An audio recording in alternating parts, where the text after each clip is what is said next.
Hello, Luifala, and warm ocean breeze from the Pacific.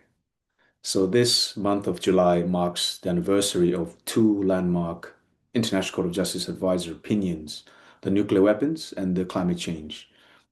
And though often regarded as distinct, they are linked in many profound ways, and not the least through the vision and jurisprudence of Christopher Weeramantry. And when we began our research on the climate change advisor opinion, I saw Weeramantry somewhat of an anomaly within the conventional rules-based international legal order. And this is because, though he occupied one of the most prestigious and highest offices within the system, his vision remained profoundly human and really rooted in justice and humanity rather than formalism. And those who see him know that because from time and time again, the court has left him no choice but to record powerful and principled dissents.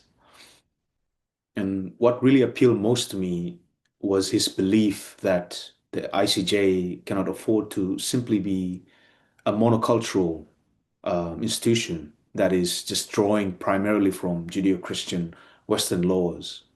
So his focus shifted towards more civilization rather than on principles of laws recognized by civilized nations, and that the court should and must stand as an institution of justice and responsibility to guide the international community towards an ideal world that will benefit both the current and future generations. So he also believed that the fundamental principles of justice comes mainly from the everyday actions and experiences and beliefs of ordinary citizens or people rather than those just being created by the states alone.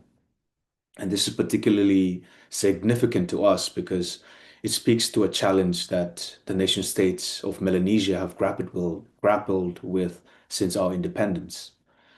And that is the development of law and custom should not draw only from states, but also from the communities within that state, and whose customs and is, though uncodified, yet continues to remain a living voice for thousands of years, even before the existence of the contemporary nation state.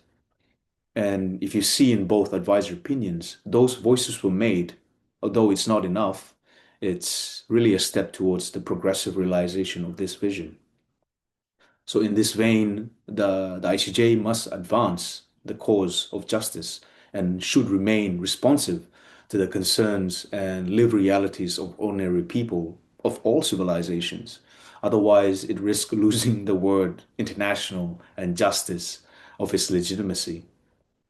So in a Weremantrian way, what we now lament as the climate crisis or the threat of nuclear weapons or war, in truth, is just the inevitable consequences of centuries of spent dismantling and ignoring the ethical foundations of the world's civilization that understood humanity's obligations, and not just to each other, but more importantly to also our environment, the living space that we hold only in trust for our future generations. So I believe that Weramantry's legacy will transcend time, and not only because of his invaluable contributions, but because his conscience is deeply rooted in the rich ethical traditions of the world's civilizations. And that said, I wish you all an insightful gathering. Thank you and tagi tumas.